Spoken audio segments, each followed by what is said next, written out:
World trade organisation यानी WTO की बैठक जेनेवा में हुई। इस सम्मेलन में अमेरिका और यूरोपीय देशों ने भारतीय किसानों को दी जाने वाली एग्रीकल्चरल सब्सिडी का विरोध किया। पीएम नरेंद्र मोदी किसानों को सालाना जो 6,000 रुपए देते हैं, यह भी एग्रीकल्चरल सब्सिडी में शामिल है। ऐसे में इसे रोकने के लिए अमेरिका और यूरोप ने पूरी ताकत झोंक दी है।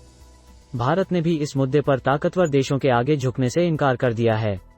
ऐसे में आज भास्कर एक्सप्लेनर में जानते हैं कि WTO में किस मुद्दे पर बैठक हो रही है और भारत इसका विरोध क्यों कर रहा है।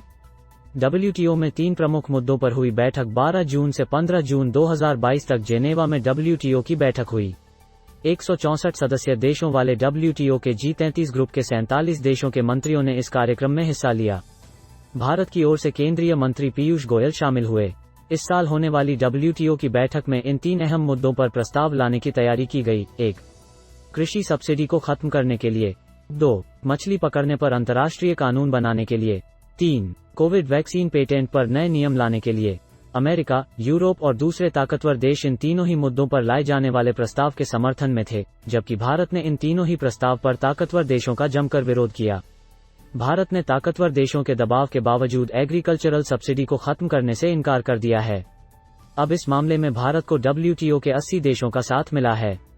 अमेरिका के अनाज की बिक्री घटी, इसलिए भारत का विरोध एग्रीकल्चरल सब्सिडी। अमेरिका और यूरोप चाहते हैं कि भारत अपने यहाँ किसानों को दी जाने वाली हर तरह की एग्रीकल्चरल सब्सिडी को खत्म करे।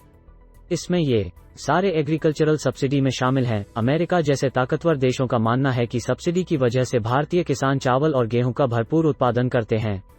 इसकी वजह से भारत का अनाज दुनिया भर के बाजार में कम कीमत में मिल जाता है।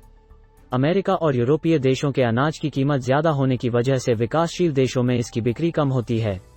यही वजह है कि दुनिया के अनाज बाजार में दबदबा कायम करने के लिए ताकतवर देश भारत को एग्रीकल्चरल सब्सिडी देने से रोकना चाहते हैं।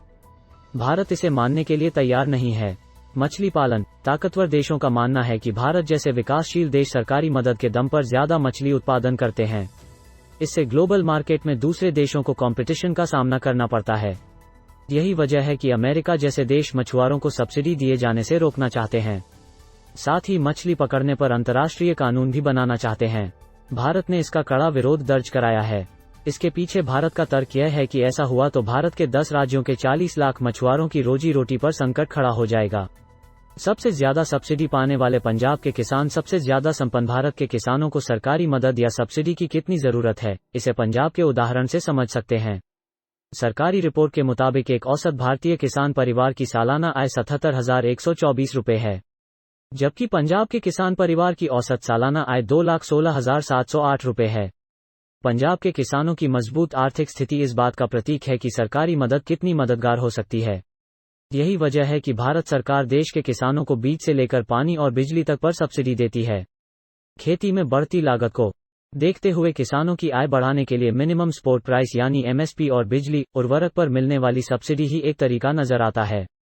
WTO में भले ही अमेरिका और दूसरे ताकतवर देश विकासशील देशों के किसानों को सब्सिडी देने से मना करते हों, लेकिन खुद अमेरिका अपने देश के समृद्ध किसानों को सब्सिडी देने में दूसरे देशों से कहीं आगे है। वो भी तब जब अमेरिकी किसानों की सालाना आय भारतीय किसानों से 52 गुना ज्यादा है।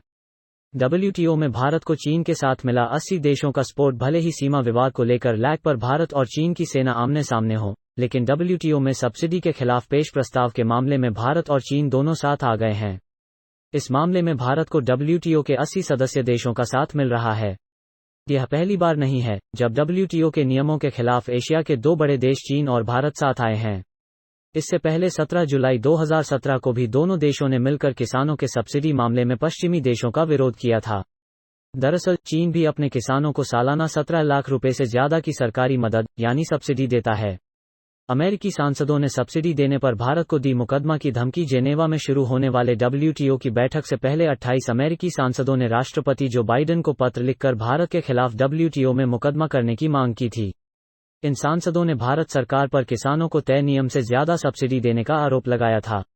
अमेरिकी सांसदों ने अपने पत्र में लिखा था कि भारत सरकार WTO के तय नियम के मुताबिक अनाजों को उत्पादन मूल्य पर 10% से ज्यादा सब्सिडी दे रही है। इससे वैश्विक बाजार में कम कीमत पर भारत का अनाज आसानी से उपलब्ध हो जा रहा है। ये अमेरिकी किसानों के हित में नहीं है। यही वजह है कि अमेरिकी सांसदों ने भारत के खिलाफ कड़ी कार्रवाई करने की मांग राष्ट्रपति जो बाइडेन से की है। अब आखिरी में जानते हैं कि WTO में कोविड वैक्सीन पेटेंट पर चर्चा क्यों। WTO के G33 बैठक में कोविड वैक्सीन के पेटेंट को लेकर भी बैठक हुई है। दरअसल अमेरिका और कई यूरोपीय देशों का मानना है कि कोविड वैक्सीन का पेटेंट होना चाहिए। इसका मतलब यह हुआ कि जो कंपनी वैक्सीन बनाएगी, उसे बनाने और बेचने का अधिकार सिर्फ उसी के पास हो। दूसरी ओर, भारत जैसे विकासशील देशों का मानना है कि महामारी के दौर में वैक्सीन चाहे जो कंपनी भी बनाए, लेकिन उस तकनीक को हर देश के साथ साझा किया जाना चाहिए। इससे महामारी को रोकने में मदद मिलेगी। कोविड-19 के खिलाफ दुनिया की 70% आबादी को पूरी तरह से टीका लगाने के लिए लगभग 1100 करोड़ वैक्सीन खुराक की आवश्यकता है। रिपोर्ट के मुताबिक अब भी 40% दुनिया की जनसंख्या को वैक्सीन की पहली डोज नहीं लगी है। ऐसे में भारत कोविड वैक्सीन पेटेंट का विरोध कर रहा है।